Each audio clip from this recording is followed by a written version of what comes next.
लक्ष्मी यस्य परिग्रह कमलभूषणगरुतमानरथ पौत्रश्चन्द्रविभूषण सुरगुरु शेषशय्यासनम्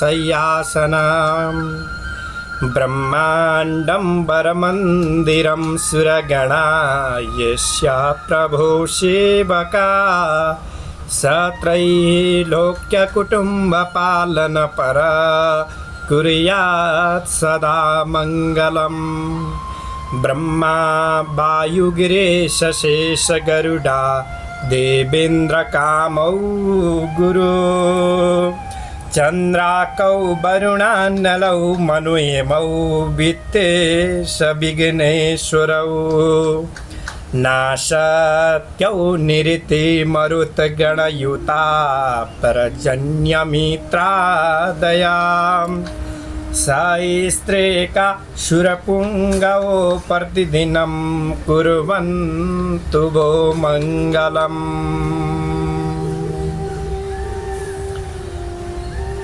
ॐ विघ्नेश्वराय वरदाय सुरप्रियाय लम्बोदराय सकलाय जगद्विताय नागाननाय श्रुतियज्ञ विभूषिताय गौरीसुताय गणनाथ नमो नमस्ते।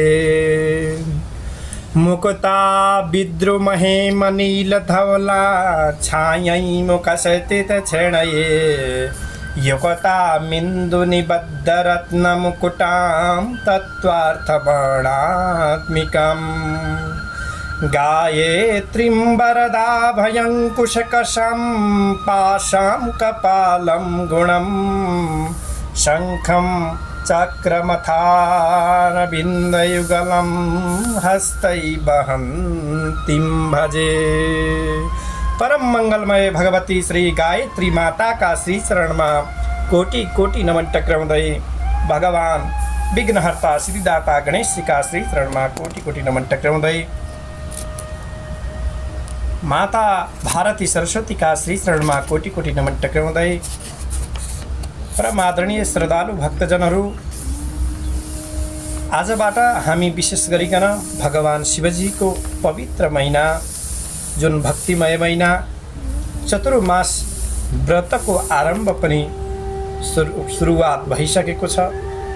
त आजबाट हामीले विशेष गरिकन भगवती गायत्री माता को पवित्र उहाँकै अनुकम्पाद्वारा नेपालीमा कथा श्रवण गर्नेछौँ। वाचन गर्नको लागि म भागवत सुधाकर प्रकाश तिमुलसेना हजुरहरू समक्षमा उपस्थित भइसकेको छु। त सज्जनबिन्दहरू, हजुरहरूले पवित्र भगवती माता गायत्री को कथालाई श्रवण गरिकन आध्यात्मिक लाभ लिन सक्नुहुनेछ। ओम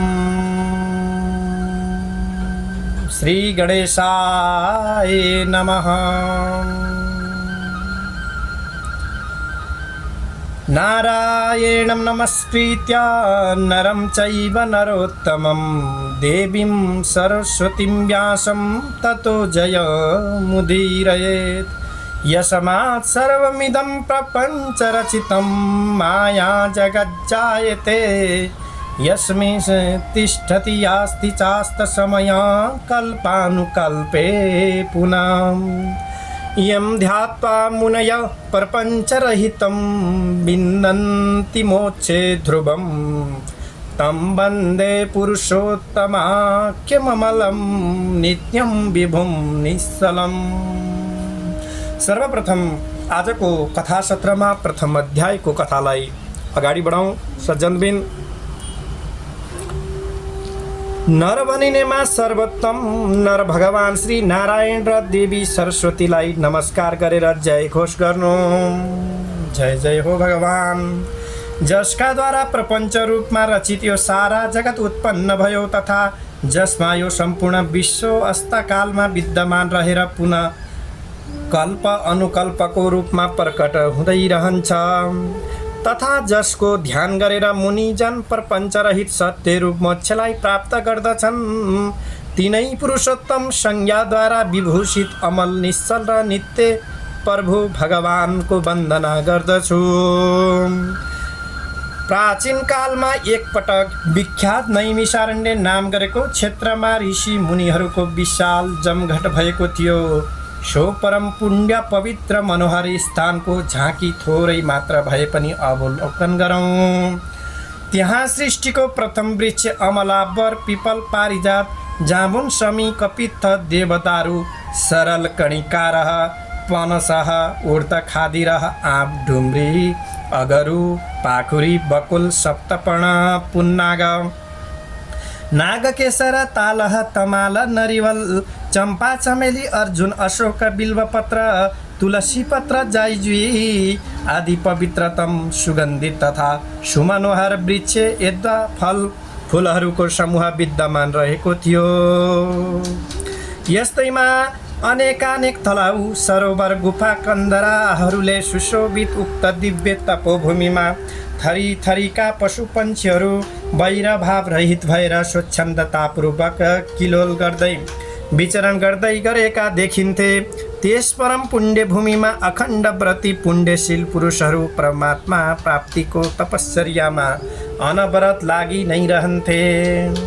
जब खाद्यान्नको रूपमा जौ, धान, गहुँ, चना, अडहर, तिल, उवाक, उखु, मकै, केरा, स्याउ, नास्पति, फलको रानी, नारङ्गी, सुन्तला, अङ्गुर आदि अनेक फलहरू स्वत प्राप्त हुन्थे। तसर्थ सबै प्राणीहरू सदा तृप्त रहँदै परब्रह्मा परमात्मा एवं उनकी पराशक्ति महामाया वेद माता भगवती गायत्री देवीको त्रिकाल उपासना गर्दै निमग्न रहन्थे।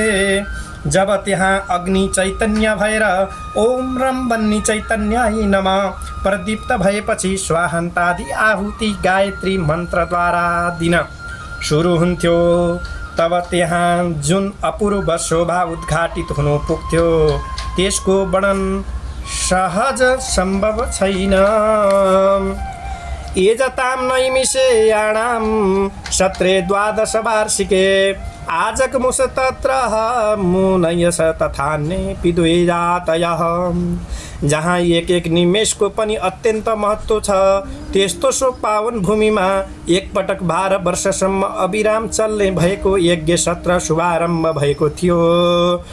जो हिमालयका काखमा रहने भएका वेदका अर्थात् पारगामी अनेक महात्मा मुनिगण नैमिषारण्य निवासी अबुदारण्य, पुष्कराण्य, महेन्द्र पर्वत र विन्ध्यगिरिका निवासी धर्मारण्य, दण्डकारण्य, श्रीशैल, कुरुक्षेत्र, कुमार पर्वत एवं कालाञ्जर पर्वत निवासी यस्ता दिव्य मुनिगणहरू तथा अन्य धुरन्धर ऋषिगणहरू आफ्ना शिष्यहरू सहितमा सो यज्ञ सत्र आयोजन गरिरहेका थिए। जब धर्मानुरागी आध्यात्म प्रेमी अन्य जनहरू त्यहाँ अर्थात् समुपस्थित थिए, उनीहरू सबै एकत्र बसेर आत्मचर्चा गर्दै रहन्थे। त्यस्तो विराट आध्यात्म पिपासुहरूको महासभामा परम पुण्य भूमि नैमिषारण्यको उज्जवल कीर्तिको प्रकाशमा तेल थप्न महामतिमान एवं वक्ताहरूमा श्रेष्ठ सुतजीको आगमन भयो। यस्तो श्रेष्ठ पुरुषको दर्शनले उपस्थित सम्पूर्ण आध्यात्मिक समाज कृतार्थ र प्रसन्न हुँदै सुतजीलाई आदर सत्कार पूजन आदि टक्राएर जय जयकार पश्चातमा प्रसन्न चित्त भएका सुतजी समक्ष आध्यात्म विषयक चर्चा परिचर्चा तथा कथा वार्ताका लागि अनुरोध गर्दा भए। परहितको साधनामा अनावरत लागि परेका प्रख्यात वक्ता सुतजीले पनि सो अध्यात्म अध्ययन चक्रको निवेदनलाई सहस्र स्वीकार्नुभयो। सुतजी त्यहाँ एक रमणीय एकान्त स्थानमा रहन थाल्नुभयो। आफ्नो नित्य कर्म दैनिक सम्पन्न गरे पश्चात आध्यात्मिक कथा वार्ताको नियमलाई अँगालेर बस्न थाल्नुभयो। उहाँका लागि मुनिहरूको समाजले श्रेष्ठ आसनको व्यवस्था गरेको थियो। असङ्ख्य आध्यात्म पिपासुहरूको समाजले विनम्र र एकाग्र चित्तले कथा श्रवण गर्दथे भने कतिपय जिज्ञासुहरू पनि समाधानका लागि श्रेष्ठ वक्ता सुतजी समक्षमा प्रस्तुत गर्दथे। यस्तै प्रकारको भव्य सत्सङ्गको सत्रबाट मुनिजनहरूले अभूतपूर्व पुण्य लाभ गरिरहेका थिए। यस्तैमा त्यस अर्थात् सत्सङ्गमा श्रोताहरूमा प्रमुख हुनुहुन्थ्यो शौनकजीले सुतजी समक्षमा सत्सङ्ग बखतमा एक दिन यस्तो निवेदन गर्नुभयो, हे महाप्राज्ञ सुतजी, हजुर ज्ञान विज्ञानको ज्ञाता परमात्मा देव र उनकी प्रकृतिका विषयमा सूक्ष्माति सूक्ष्म ज्ञान राख्ने अर्थात् सम्पूर्ण चरित्रहरूका ज्ञाता हुनुहुन्छ। फेरि अर्को विशेषता के पाइन्छ भने जब जहाँ जहाँ हजुर कथावार्ता प्रवाह गर्नुहुन्छ त्यहाँ उपस्थित श्रोताहरू मन्त्रमुग्ध बनेर आफैलाई समेत बिर्सँदै आनन्दमा निमग्न हुन थाल्दछन्। हे विद्वद्वर, हजुरले यस्ता धेरै रहस्यहरूलाई प्रकाशित गर्नु भएर संसारको मोहले ग्रसित धेरै मनुष्यहरूको उद्धार गर्नुभएको छ, जुन विषयमा जो कोही विज्ञ छैनन्। परहित साधन गर्दै जगतका अर्थात् जागतिक भोग चाहनेलाई भोग तथा मोक्ष मार्गको चाहना राख्नेलाई सोही प्रकारको ज्ञान दिन हजुर कहिल्यै पछि पर्नुहुन्न। हे सुतजी, हामी सबै उपस्थित समाजमा हजुरको महान परोपकारी स्वभाव प्रति प्रेमपूर्वक आभार व्यक्त गर्दछौँ र श्रद्धापूर्वक अभिनन्दन टक्र्याउँदछौँ। यसका साथै अब हामी हजुरबाट त्यस्तो दिव्य ज्ञान गङ्गाको प्रवाह श्रवण गर्ने आशा राख्छौँ जसबाट मनुष्यका सारा मलहरू पखालिउन् र उसका लागि सांसारिक भोग र मोक्ष सुलभ बनुन्। मनुष्यका लागि 4 पुरुषार्थ के हुन् त? प्रथम रहेको छ धर्म, अर्थ, काम, मोक्ष, द्वितीय, तृतीय र चतुर्थ गर्दै यी 4 प्रकारका महत्त्वपूर्ण मानिएका छन्। तर यिनको व्यवहारिक आचरण गर्दा हरेक जन आफ्ना मतिका अनुसार गर्दछन्। फलत मत विभिन्नता भएका कारण प्रथम त धर्मको एकरूपताको नै निश्चय हुन सक्दैन। त्यसमाथि पनि अर्थचिन्तक मनुष्य धन सङ्ग्रहका लागि अनेक प्रकारका वैध उपायहरूको अवलम्बन गर्दछ। कामका सम्बन्धमा पनि जनहरू धर्मको सूक्ष्मतामा ध्यान दिँदैनन्। त्यस कारणले मोक्ष मार्ग पनि उनीहरूबाट परै टाढा रहन्छ। वस्तुत यो सबै विचारहरूको विकृतिको नै परिणाम हो। यसका अनेकौं उदाहरण हुन सक्छन्। सामाजिक व्यवसाय अर्थात् व्यवस्थाहरूमा पनि यसै कारण दोषपूर्ण मानिन्छ। मानिस आफ्ना शुभाशुभ कर्महरूतर्फ ख्याल गर्दैनन्। यसकारण ऊ राग, द्वेष, ईर्ष्या, दम्भ, परधन, लोलुपता आदिले युक्त अनुचित आचरणलाई पनि उचित मान्दछ। हामी हजुरसित सविनय निवेदन गर्दछौँ कि यी सबै तथ्यहरूलाई ध्यानमा राखेर नै संसारको कल्याणको उपाय निश्चित गरियोस्। सम्पूर्ण पुराणहरू र विद्याहरूमा मर्मज्ञ श्री सुतजीले सुमधुर वाणीमा भन्नुभयो, हे श्रोता श्रेष्ठ शौनकजी, हे महामते, हजुरको कथन सामायिक रूपमा छ। यति बेला सांसारिक प्राणी दिग्भ्रमित भएर अनेक प्रकारका दुष्प्रवृत्तिहरूमा फँसेको छन्। उसलाई आफू गइरहेको मार्गले आफूलाई कुन परिणत अर्थात् परिणाममा पुर्याउने हो सो समेत बोध छैन। मुख्यतः उसलाई निज स्वरूपको ज्ञान छैन। यसर्थ ऊ सत्पथबाट बहिरहेको छ। तर यहाँ यो तथ्य पनि उत्तिकै महत्त्व छ कि मार्ग भट्केकाहरूलाई सन्मार्ग देखाउने काम पनि त मानिसहरूकै हो अर्थात् मनुष्यहरूकै हो। जुन मनुष्यहरू संसारिक जालबाट बाँधिएर छटपटिरहेका छन् उनीहरूलाई लक्ष्यको प्राप्ति गराउनै पर्दछ। यसका लागि प्रकृति र पुरुषको ज्ञान गराउनु आवश्यक छ अर्थात् आवश्यक रहेको छ। किनकि संसारको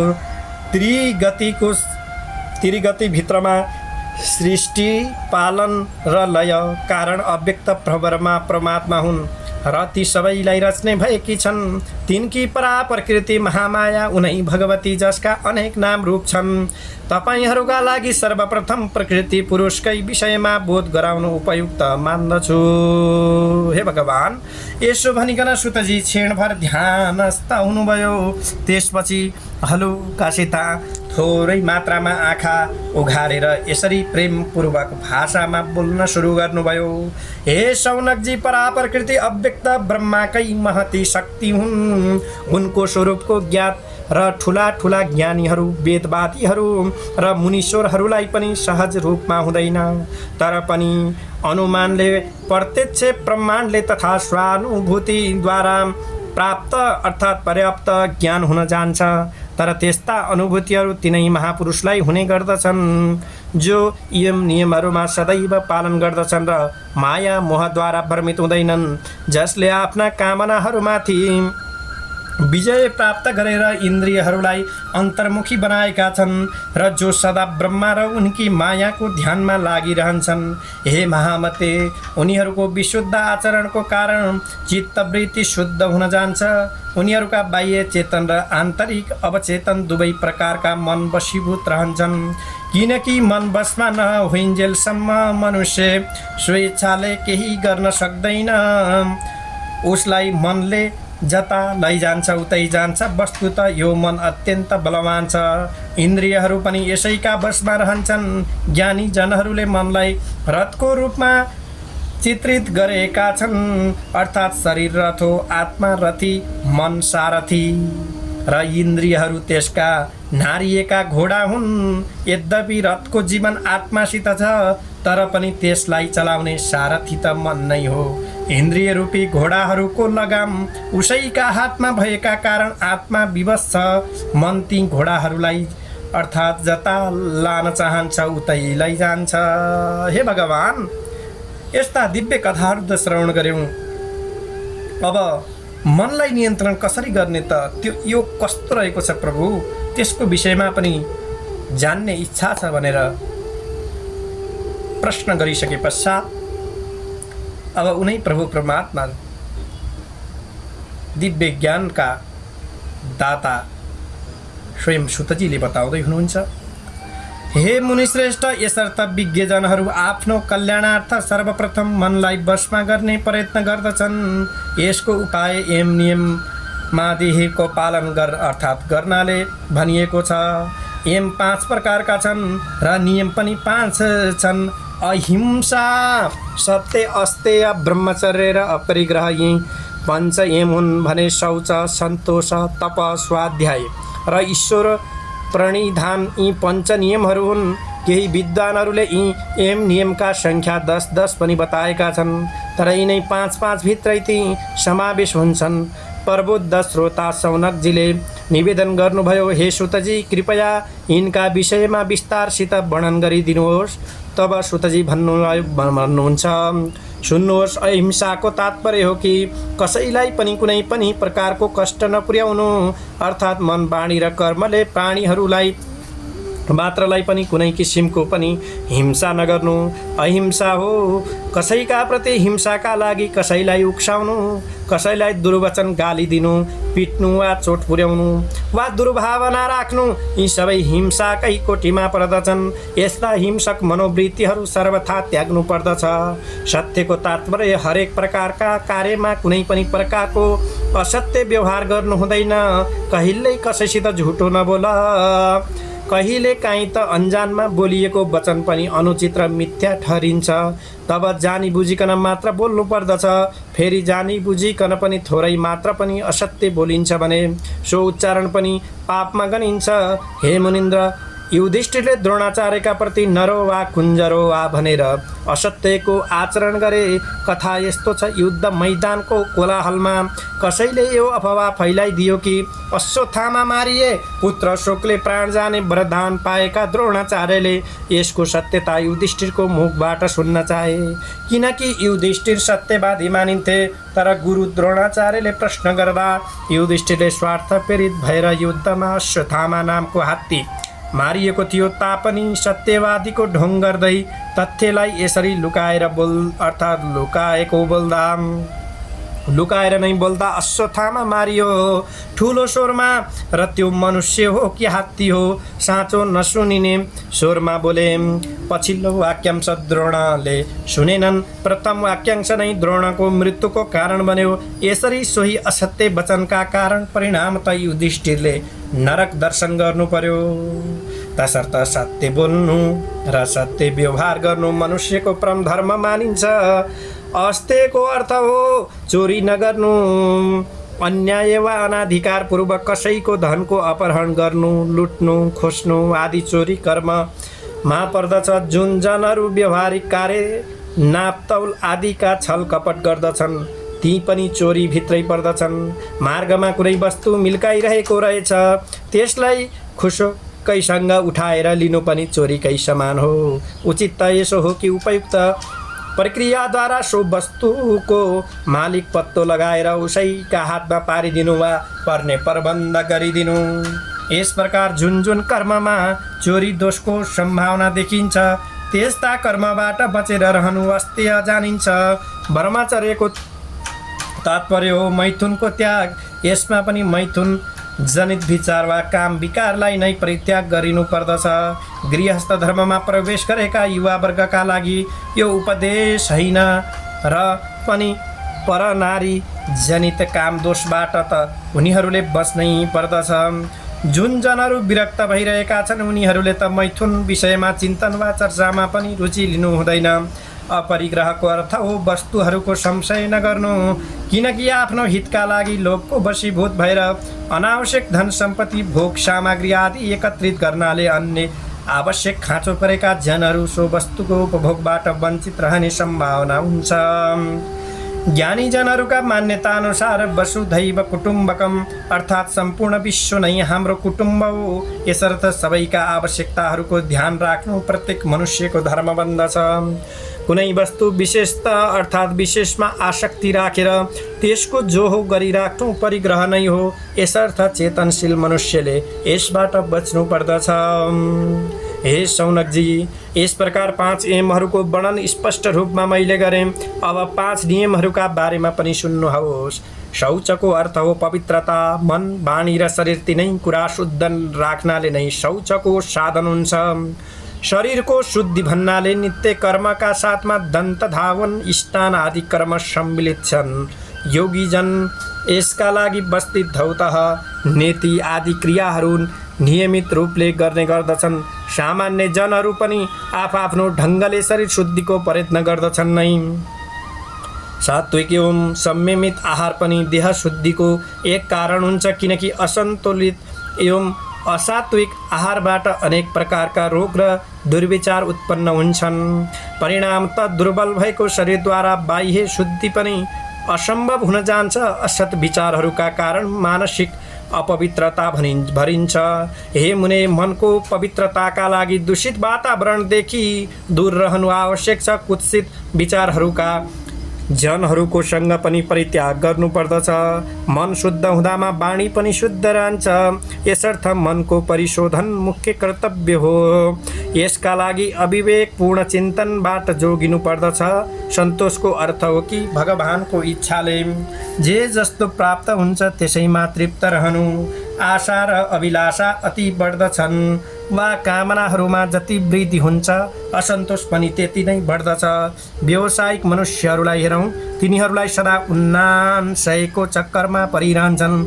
1 रुपियाँ छ भने बढेर 2 होस्, 10 होस्, 50 होस्, 90 होस्, 99 होस् र 100 होस्, फेरि 100 पछि 200 को लालसामा यस प्रकार पूर्ण सन्तुष्टताको प्राप्ति कहिल्यै हुँदैन।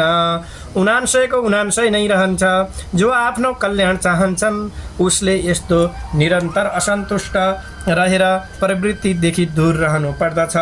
तपको अभिप्राय हो निरर्थक सुखको परित्याग। मनुष्यहरूले कष्ट सहने अभ्यास गर्नुपर्दछ। अनेक प्रकारका व्रतादिको उपदेश यसैका लागि दिएको हो। वस्तुतः मन, प्राण, शरीर र इन्द्रियहरूलाई यस प्रकारले वशमा गरिनु पर्दछ कि जसबाट भोग, तिर्खा, सुख, दुःख, मान, अपमान जस्ता चिन्ताहरूलाई त्याग्दै आफ्नो कर्तव्यहरूको पालनलाई नै मुख्य मानियोस्। सबै प्रकारका साधनहरूमा तपस्याको आचरण आवश्यक छ। सबैलाई थाहा छ कि सोनादि मूल्यवान धातुहरू पनि तताउँदामा शुद्ध हुन्छन्। तप मनुष्यलाई शुद्ध तुल्याउने एक श्रेष्ठ साधन हो। स्वाध्यायको तात्पर्य हो अध्ययन गर्नु, मनन गर्नु।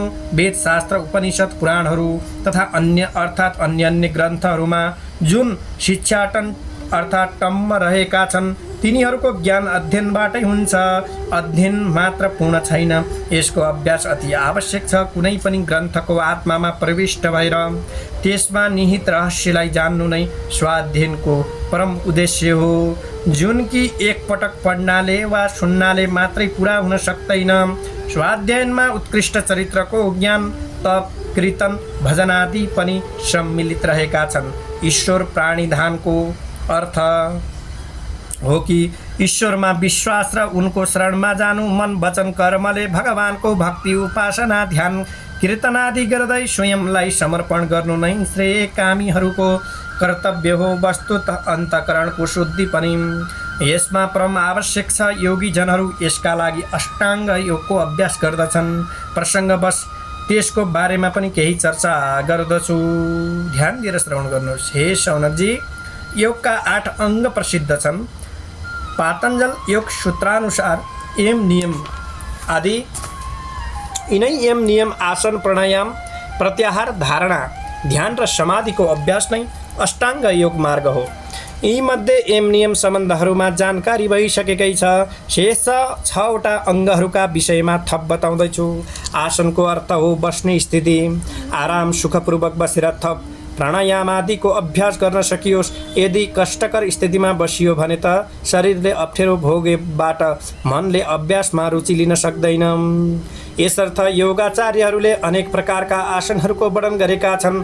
ती सबैमाथि प्रकाश पार्न यहाँ सम्भव पनि छैन र औचित्य पनि छैन।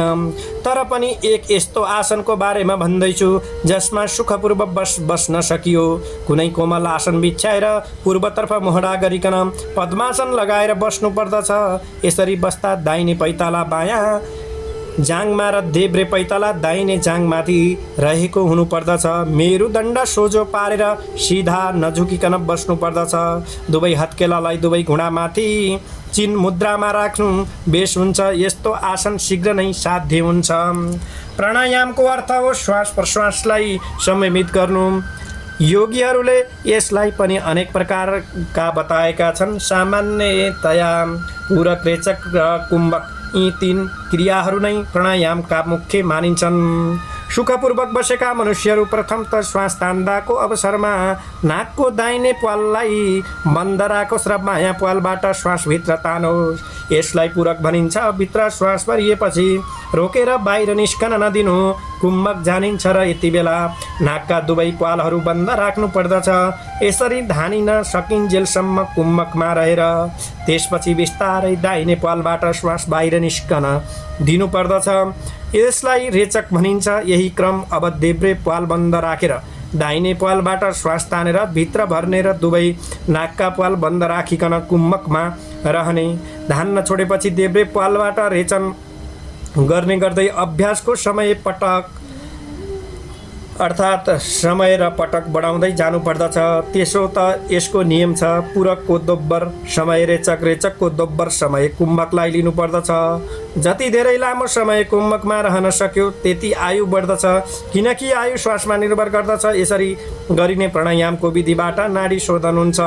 जन्म जन्मान्तरका आडवहरू निख्रन्छन् र साधक अन्तरबाट शुद्ध बन्दछ। योगको 5 अङ्ग प्रत्याहार हो। यसको अर्थ हुन्छ इन्द्रियहरूलाई वशमा गर्नु। इन्द्रियहरू बाह्य विषयका तर्फमा दगोर्दछन्।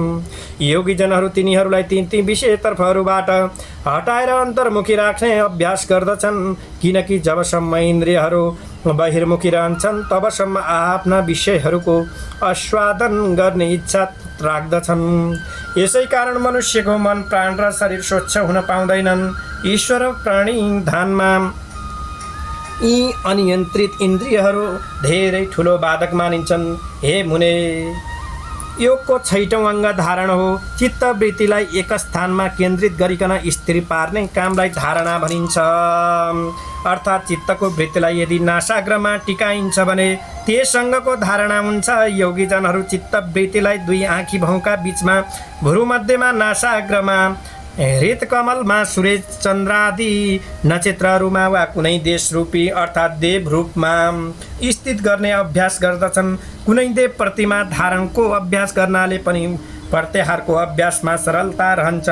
वस्तुतः धारणा ध्यानकै आरम्भिक क्रिया हो। धारणा सुदृढ हुँदामा नै ध्यानमा दृढता आउँदछ। योगको 7औं अङ्ग ध्यान हो। जहाँ चित्तलाई स्थिर रूपले रोकिने कर्म हुन्छ त्यही ध्यान हो। धारणाद्वारा जुन ध्येयमा वृत्तिलाई स्थिर गर्ने अभ्यास हुन्छ त्यही ध्येयमा अटल रहेको वृत्तिलाई नै ध्यान संज्ञा जान्नु। अर्को शब्दमा अटुट ध्येयमा चित्तको वृत्ति टिक्नु नै ध्यान हो। ध्यानको साधनाले मनुष्य चित्तको चञ्चल वृत्तिलाई पराजित गर्दै समाधितर्फ उन्मुख हुन्छ।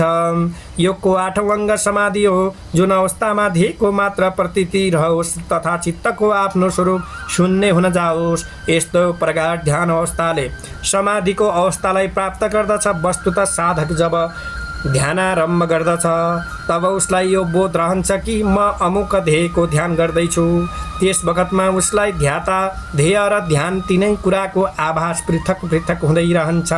तर ध्यानको अभ्यास बढ्दै जाँदा जुन चित्त ध्याता हो सो ध्येय रूपमा बदलिन्छ।